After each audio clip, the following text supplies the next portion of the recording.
श्री भगवान म्हणाले, भयाचा पूर्ण अभाव, अंतःकरणाची पूर्ण निर्मळता, तत्वज्ञानाकरता ध्यानयोगात निरंतर दृढस्थिती आणि सात्विक दान, इंद्रियांचे दमन, भगवान, देवता आणि गुरुजनांची पूजा, तसेच अग्निहोत्र इत्यादी उत्तम कर्मांचे आचरण, त्याचप्रमाणे वेदशास्त्रांचे पठन पाठन, भगवंताच्या नामाचे व गुणांचे कीर्तन, स्वधर्माचे पालन करण्यासाठी कष्ट सोसणे आणि शरीर व इंद्रियांसह अंतःकरणाची सरलता, काया वाचा मनानं कोणालाही कोणत्याही प्रकारे दुःख न देणे, यथार्थ व प्रिय भाषण, आपल्यावर अपकार करणाऱ्यांवरही न रागवणे, कर्मांच्या ठिकाणी कर्तेपणाच्या अभिमानाचा त्याग, अंतःकरणात चंचलता नसणे, कोणाचीही निंदा वगैरे न करणे, सर्व प्राणी मात्रांच्या ठिकाणी निर्हेतुक दया, इंद्रियांचा विषयांशी संयोग झाला तरी त्यांच्याविषयी आसक्ती न वाटणे, कोमलता, लोकविरुद्ध व शास्त्रविरुद्ध आचरण करण्याची लज्जा, निरर्थक हालचाली न करणे, तेज, क्षमा, धैर्य, बाह्यशुद्धी, कुणाविषयी शत्रुत्व न वाटणे आणि स्वतःविषयी मोठेपणाचा अभिमान नसणे, ही सर्व हे अर्जुना दैवी संपत्ती घेऊन जन्मलेल्या माणसाची लक्षणे आहेत. हे पार्था, ढोंग, घमंड, अभिमान, राग, कठोरपणा आणि अज्ञान ही सर्व आसुरी संपत्ती घेऊन जन्मलेल्या पुरुषांची लक्षणे आहेत. दैवी संपदा मुक्तिदायक आणि आसुरी संपदा बंधनकारक मानली आहे. म्हणून हे अर्जुना, तू शोक करू नकोस, कारण तू दैवी संपदा घेऊन जन्माला आहेस. हे अर्जुना, या जगात मनुष्य समुदाय दोनच प्रकारचे आहेत, एक दैवी प्रकृतीचे आणि दुसरे आसुरी प्रकृतीचे. त्यापैकी दैवी प्रकृतीचे विस्तारपूर्वक सांगितले.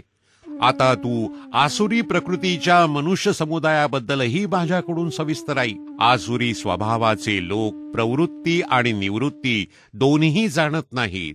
त्यामुळे त्यांच्या ठिकाणी अंतर्बाह्य शुद्धी असत नाही, उत्तम आचरण असत नाही आणि सत्य भाषणही असत नाही.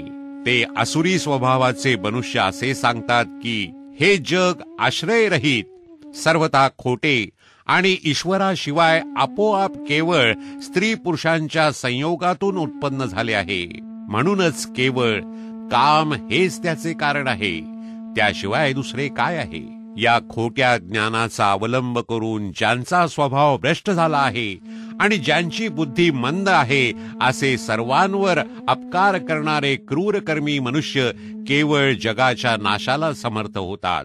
ते दंभ, मान आणि मदाने युक्त असलेले मनुष्य कोणत्याही प्रकारे पूर्ण न होणाऱ्या कामनांचा आश्रय घेऊन अज्ञानाने खोटे सिद्धांत स्वीकारून भ्रष्ट आचरण करीत जगात वावरत असतात. तसेच ते अमरणांत असंख्य चिंतांचे ओझे घेतलेले विषय भोगण्यात तत्पर असलेले हाच काय तो आनंद आहे असे मानणारे असतात. शेकडो आशांच्या पाशांनी बांधले गेलेले ते मनुष्य काम क्रोधात बुडून जाऊन विषय भोगांसाठी अन्यायानं द्रव्यादी पदार्थांचा संग्रह करण्याचा प्रयत्न करीत असतात. ते विचार करतात की मी आज हे मिळवले आणि आता मी हा मनोरथ पूर्ण करीन.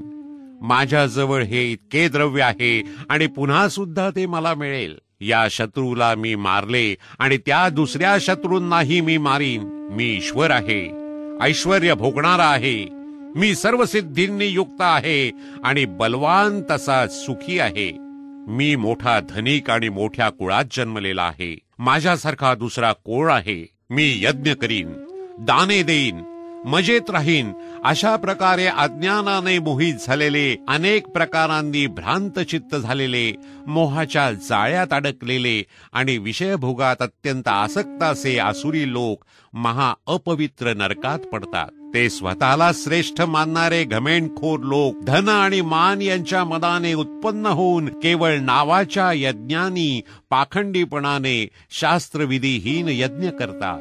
ते अहंकार, बळ, घमेंड, कामना आणि क्रोधाधिकांच्या आहारी गेलेले आणि दुसऱ्यांची निंदा करणारे पुरुष आपल्या व इतरांच्या शरीरात असलेल्या मज अंतर्यामीचा द्वेष करणारे असतात. त्या द्वेष करणाऱ्या पापी, क्रूर कर्म करणाऱ्या नराधमांना मी संसारात वारंवार आसुरी योनीतच टाकतो. हे अर्जुना, ते मूढ मला प्राप्त न होता जन्मोजन्मी आसुरी योनीतच जन्मतात, उलट त्याहूनही अति नीच गतीला प्राप्त होतात, अर्थात घोर नरकात पडतात. काम, क्रोध आणि लोभ ही 3 प्रकारची नरकाची दारे आत्म्याचा नाश करणारी अर्थात त्याला अधोगतीला नेणारी आहेत. म्हणूनच त्या तिन्हीचा त्याग करावा. हे अर्जुना, या तिन्ही नरकाच्या दारांपासून मुक्त झालेला पुरुष आपल्या कल्याणाचे आचरण करतो, त्याने तो परमगती मिळवतो, अर्थात मला येऊन मिळतो. जो मनुष्य शास्त्राचे नियम सोडून स्वतःच्या मनाला वाटेल तसे वागतो, त्याला सिद्धी मिळत नाही, परमगती मिळत नाही आणि सुखही मिळत नाही. म्हणून तुला कर्तव्य आणि अकर्तव्य यांची व्यवस्था लावण्यात शास्त्रच प्रमाण आहे, असे जाणून तू शास्त्रविधीने नेमलेले कर्मच करणे योग्य आहे.